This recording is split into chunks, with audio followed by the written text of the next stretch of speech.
आज आपको परमात्मा ये कहते हैं कि आज का संदेश को ध्यान पूर्वक सुनना, तुम्हारी सारी समस्या खत्म हो जाएगा। आज आपके लिए परमात्मा ये कहते हैं कि जो व्यक्ति अपने अहंकार से भारी हो जाता है, उसमें अभिमान भर जाता है, वो उस पत्थर की भांति होता है जो बाहरी होने के बावजूद नदी की धारा में टूटकर अपना अस्तित्व खो देता है। अगर किसी लक्ष्य, खुशियाँ, सफलता की प्राप्ति में लंबा समय लग रहा है, प्रतीक्षा की अवधि अधिक है, तो हो सकता है आपकी अपेक्षा से ज्यादा आपको मिलने वाला है।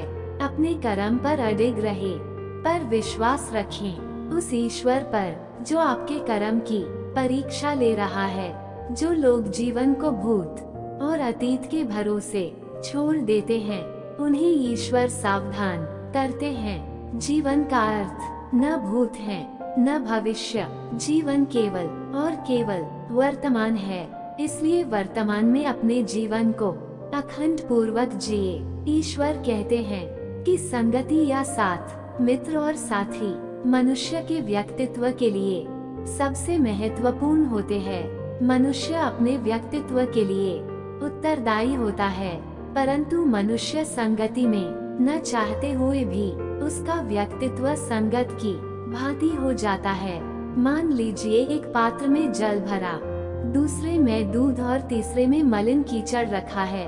यदि इस जल को इस दूध में मिला दे तो ये जल दूध बन जाता है, और यदि इस जल को इस मलिन कीचड़ में मिला दे तो ये जल कीचड़ बन जाए। ऐसा कोई व्यक्ति नहीं कि जल बिना घुले मिले दूध या कीचड़ में अपना अस्तित्व बनाए रखें या उनसे अलग रहे। और ठीक ऐसा ही मनुष्य के जीवन में भी होता है। यदि एक गुणहीन व्यक्ति गुणवानों की संगति में बैठा तो उसे भी गुणवान समझा जाता है, सम्मान का पात्र समझा जाता है। और यदि एक गुणवान व्यक्ति गुणहीन संगति में बैठे तो उसे तिरस्कार मिलता है। इसलिए अपने जीवन में सदैव संगति सोच समझकर सावधानी से चुने।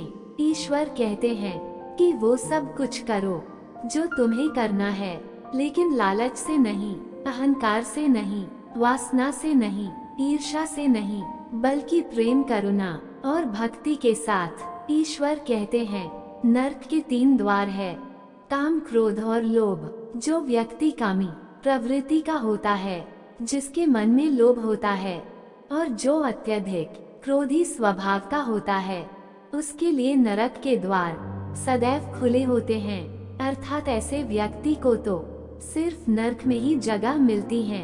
मनुष्य सब कुछ चाहता है और सब कुछ उसे नहीं मिल सकता।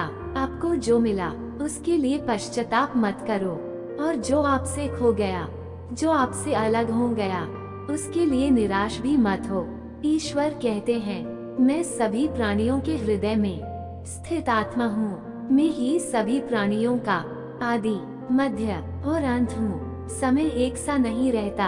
आज दुख है तो कल सुख भी आएंगे, और सुख के बाद दुख आना भी स्वाभाविक है।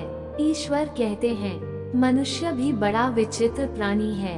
अपनों से नीचे के स्तर के लोगों को हीन दृष्टि से देखता है, उनका उपहास उड़ाता है, उनसे बार बार कहता है तुम्हारा कुछ नहीं हो सकता, तुम भविष्य में कुछ नहीं कर पाओगे। जब मनुष्य के पास धन, संपत्ति, मान, सम्मान होता है तो वो दूसरों का आदर नहीं करता, परंतु वो एक बात भूल जाता है कि उससे भी अधिक शक्तिशाली कोई अस्तित्व में है, और वो है समय।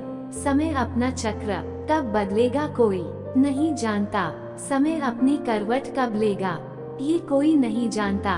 कोयला भी समय के साथ साथ हीरे में परिवर्तित हो जाता है। इसलिए जीवन में कभी भी किसी का भी उपहास नहीं उड़ाना चाहिए। ईश्वर कहते हैं कि निस्वार्थ कर्म को अपने जीवन में अपनाएं। जो विधाता के लेख में होता है उसी का फल हमें मिलता है। विधि के विधान को स्वयं ईश्वर भी नहीं टाल सकते। जिस व्यक्ति के पास आपके लिए मान, सम्मान और कद्र न हो, उनके साथ रहना व्यर्थ है। वह सदैव आपके लिए शत्रुता का भाव रखते हैं। ऐसे व्यक्ति के साथ रहने से उत्तम है आप अकेले रहे। इस जीवन में अधिक सीधा होना, सरल होना भी अनुचित है। जो सरल और सीधे स्वभाव का होता है, लोग उसका अनायास फायदा उठाते रहते हैं। अच्छी किस्मत के लोग थोड़ी भी बुरा होने पर भगवान को कोसते हैं और बुरी किस्मत के लोग थोड़ा भी अच्छा होने पर भगवान का स्मरण और ध्यान करता है।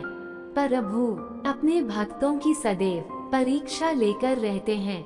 इस परीक्षा में भक्तों के अनेक कष्टों का सामना करना पड़ता है।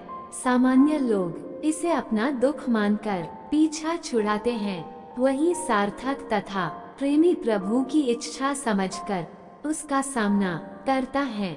जो लोग कहते हैं कि अपनों के आगे झुकने में बुराई नहीं है, उन्हें ये भी मालूम होना चाहिए कि जो सच में अपने होते हैं वो कभी झुकने ही नहीं देते। दिव्यता केवल शक्तिशाली होने में नहीं, बल्कि वास्तविक दिव्यता दूसरों में शक्ति जागृत करने में है। जब लोग आपकी बुराई करें तो परेशान न हो, क्योंकि वो लोग आपको महत्व देने का कोई और तरीका नहीं जानते। सबसे इस तरह का व्यवहार करें कि अगर कोई आपके बारे में बुरा भी कहे तो कोई भी उस पर विश्वास न करे। हम ना बोले फिर भी वह सुन लेता है, इसलिए उसका नाम परमात्मा। वो ना बोले फिर भी हमें सुनाई दे, उसी का नाम श्रद्धा है। अगर कोई व्यक्ति शिक्षा से पहले संस्कार, व्यापार से पहले व्यवहार और भगवान से पहले माता पिता को पहचान ले तो जिंदगी में कभी कोई कठिनाई नहीं आएगी। स्वार्थ संसार का एक ऐसा कुआं है जिसमें गिरकर निकल पाना बड़ा कठिन होता है। ईश्वर कहते हैं कि आपने चुंबक को तो देखा ही होगा, कैसे वो लोहे की तरफ आकर्षित होता है और कैसे वे लोहे को अपनी ओर आकर्षित करता है, क्योंकि उसके स्वभाव में ही आकर्षण है। हम सबके भीतर भी एक ऐसा ही चुंबक होता है, विचार का चुंबक, जो सदा अपने ही जैसे विचारों को आकर्षित करता है। हम जो बोलते हैं वही काटते हैं, उसी प्रकार हम जो सोचते हैं वैसा ही पाते हैं। साधु ईश्वर का नाम जपते हैं तो उसे ईश्वर मिल जाता है, अर्थात पल हमारी सोच पर ही निर्भर करता है।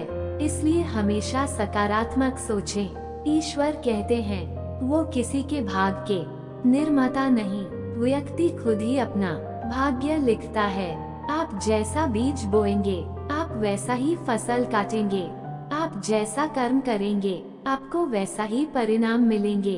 किसी भी सपने को पूर्ण करने की दिशा काम करने के पूर्व ये दृढ़ निश्चय कर लें कि चाहे कितनी भी मुश्किल क्यों न आए, चाहे कितनी बार भी असफलता का सामना क्यों न करना पड़े, अपने सपनों को पूरा करने की दिशा में तब तक प्रयास करते रहेंगे जब तक वे पूरे नहीं हो जाते।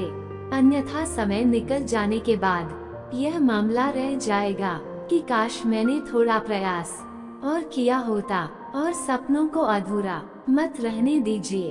दृढ़ निश्चय और अथक प्रयास से उन्हें हकीकत में तब्दील करके ही दम लीजिए। तो दोस्तों, ये वीडियो यहीं पर समाप्त होती है। आशा करते हैं कि आप लोगों ने इस वीडियो से बहुत कुछ सीखा होगा। मिलते हैं एक नई वीडियो के माध्यम से, तब तक के लिए अपना ख्याल रखिएगा और एक बार कमेंट बॉक्स में अपना सुझाव जरूर लिखिएगा। और चैनल में नए आए होंगे तो लाइक शेयर सब्सक्राइब जरूर करें। धन्यवाद।